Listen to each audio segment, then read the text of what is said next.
Hey, I'm Anthony, and today I'm going to teach you how to write web copy for your website. See, the foundations are always there. Headline, a good picture, a good description, make your things easy to read. But you see, writing copy for your website is slightly different from writing for something like an email, a sales page, or something like an advertisement. Now, if you can have a properly optimized copy for your website, not only will it make readers want to read more, but it'll let them get more engaged and get your message clearer. All right, let's get started. The first thing you want to do is you want to put the most relevant information above the fold.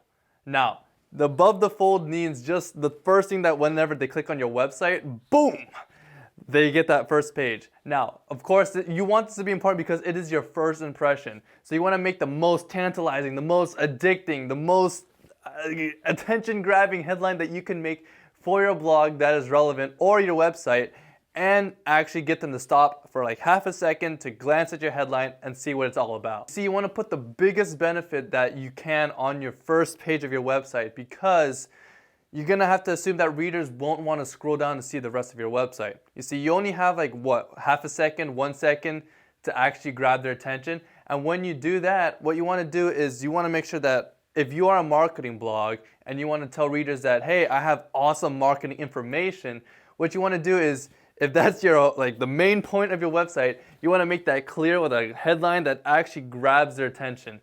And then maybe, it depends on what your strategy is, but you could also put like a clear picture, maybe something like graphics to emphasize the headline. But the main thing that you want to do is you want to grab their attention for like a split second and get them to read on the next sentence. The first thing you want to do is you want to put the most relevant information on the top of the website. And when I say top, I mean above the fold. So this means the biggest, the most clearest headline that you can write, the most tantalizing, the one that actually grabs their attention instead of going to the tab bar and clicking X. What you want to do is whenever you create this headline, you want to make sure that it's the biggest benefit and the most relevant to that reader. It's so easy to just, with a website, to just click out because it's not interesting enough, because there's like a billion articles on Google. You see, with at least direct to mail, if you got mail, you have to actually put effort to put the mail in the trash can. But with the website, all you have to do is take half a second to scroll over to the tab bar and actually click the X. That's why it's even more important to make sure that you actually grab their attention. Now, there's a couple ways that you can make that first impression really great. The first way is you can just create the biggest, most clearest benefit as your first headline. Now, this is the easiest way, because if they see the headline, they'll be like, all right, yeah, this is relevant to me. Yeah, I like where this is going. Then they'll continue scrolling down to see if the rest of your stuff is actually pretty good. Another way you could do is you can do this instead of a headline, you could do like a video or a picture or a combination, or maybe something like listing out the benefits. Whatever you do, you want to make sure that the most important thing is on the top of the website. The second thing you want to do for website copy is you want to become a problem solver. You see, when you're a problem solver, it makes Googling a lot easier, because I think the number one reason why people like to Google is to solve problems, which makes sense. Because like if I have a foot pain and I don't know what's causing it, well, I'm going to Google how to stop foot pain, and I'm going to get a bunch of articles about how to stop foot pain. The only way that I'm going to pick that specific article is if that headline and the description actually matches with what I want to read. You see, it doesn't matter how amazing your website is if the attention and the headline and the description doesn't actually grab your attention. Or maybe recently, since I got a dog, maybe I'm learning how to train your dog, to train my dog to run with me. So I'm going to type in Google, how to train my dog with me while running, and I'm going to get a bunch of articles. Now, what you want to make sure is whenever you optimize your website copy, you want to make sure that it's optimized to solve a specific problem, because I think that's a majority of reasons why people actually go on Google, is because they need information to solve a certain problem. This leads us to our third point, which is to research on your keywords and focus on SEO second. Now, when I say SEO second, is because I want you to focus on the reader's engagement. You see, Google likes it when you focus on the reader. They engage with it, it actually makes sense, it doesn't sound like keyword stuffing and just trying to get all the SEO juice out of them. No, what they want is they look at how long you're on the website and seeing if they're like engaging with the website and going through more pages. And to do that, you have to make your articles interesting enough. For example, let's say your word is copywriting, all right? So instead of going through your list about like how copywriting is amazing and how copywriting can do that and how copywriting can do that, you see it starts to become a mouthful because you keep saying copywriting, copywriting, copywriting, whereas it makes a lot more smoother when you just say copy. I write copy better. This is why copy works for you. Even though copy isn't that specific keyword, it makes it a lot easier for the readers to actually read your article.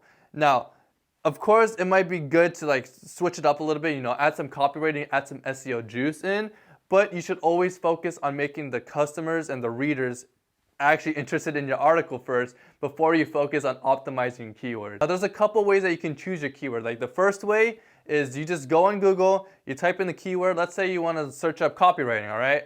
So you search up copywriting, and then a bunch of suggestions underneath is going to pop up.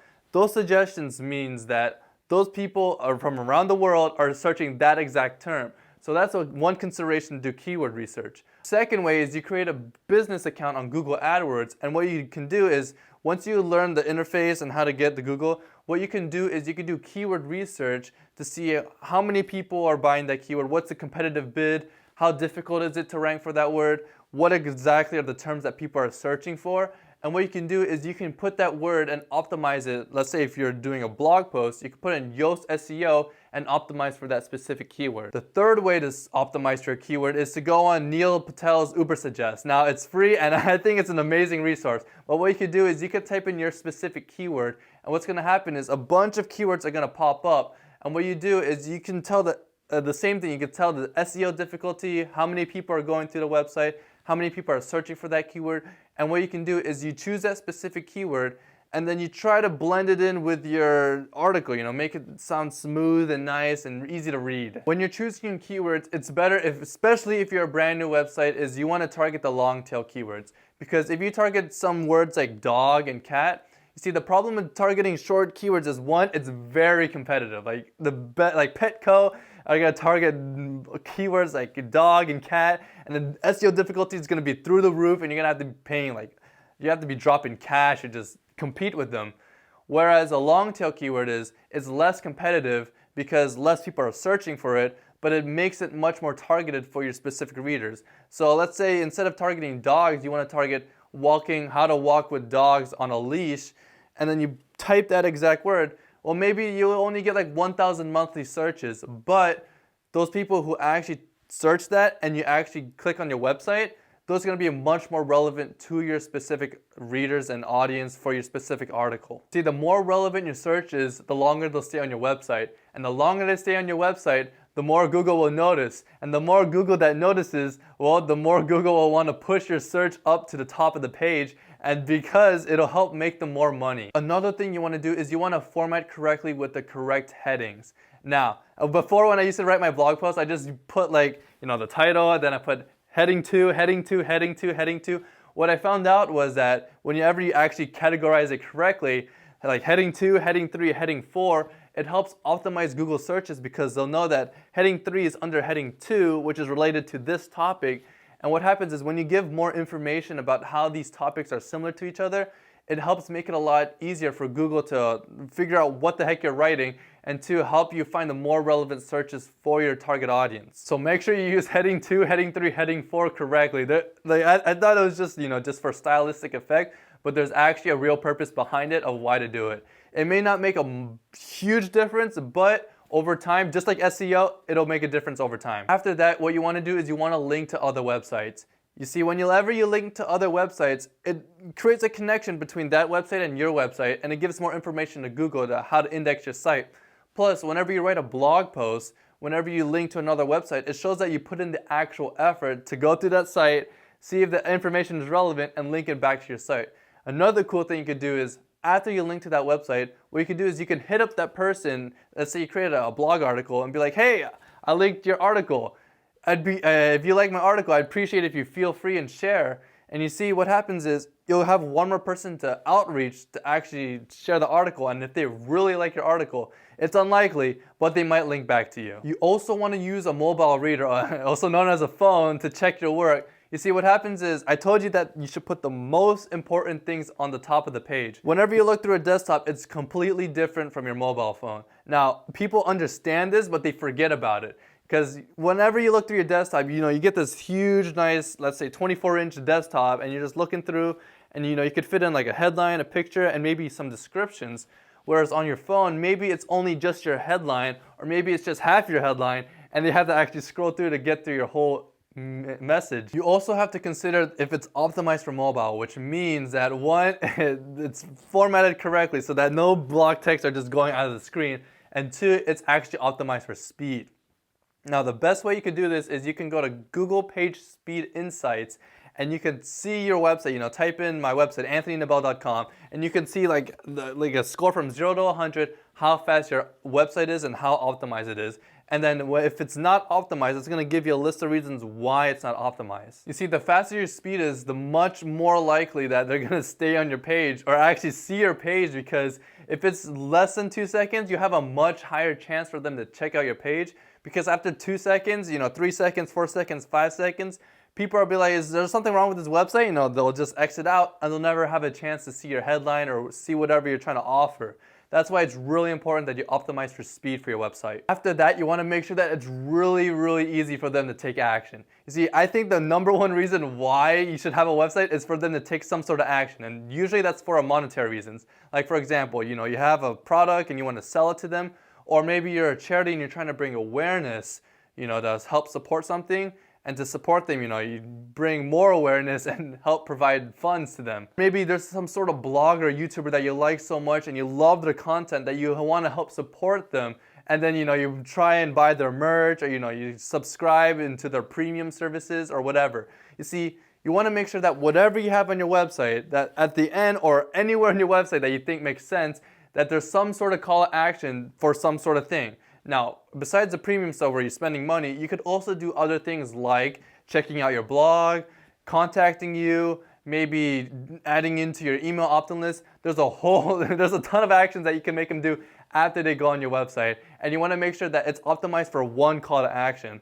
Because when you have a ton of call to actions, you'll think that, okay, so they have a lot of things to choose from. But it's a lot better if it's optimized for one specific action that you really want them to take. And what I usually do is I'll have a bunch of options, but the most important one I'll put at the very top of the page, because that's going to be the one that they'll be most likely to see, and there'll be a lot more people to read that actual call to action. The last tip I got for you is just be yourself. Now, I know this is hella corny, but you see, what I mean is there's like what, 500 million blogs out there in 2019, and there's probably, I don't know, like 100 million YouTube channels. You see, there's so much information out there that it's incredibly hard to distinguish yourself. Like, just look at my channel back in, a month ago. I get what, 6 views? You see, the way to distinguish yourself is to, 1, get good, and 2, be yourself.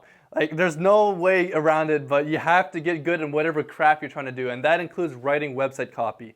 Now, of course, you might have your own specific, quirk to it. And the only way to get good at your craft is just to keep doing it, and that includes a website copy. Now, of course, there's going to be some sort of problem, being yourself. You're going to be polarizing, and that's a good thing. You want people to side with you and some people to be against you, which means that you're on the right track, because not everyone's going to support your own thoughts and opinions. That's why you're special, because you have your own thoughts, your own opinions, and when you put that and showcase your personality into your website copy, what's going to happen is you're going to shove out the people who the haters going to hate, man. And you're going to have the people who support you even further, because you're actually taking a stance that they believe in.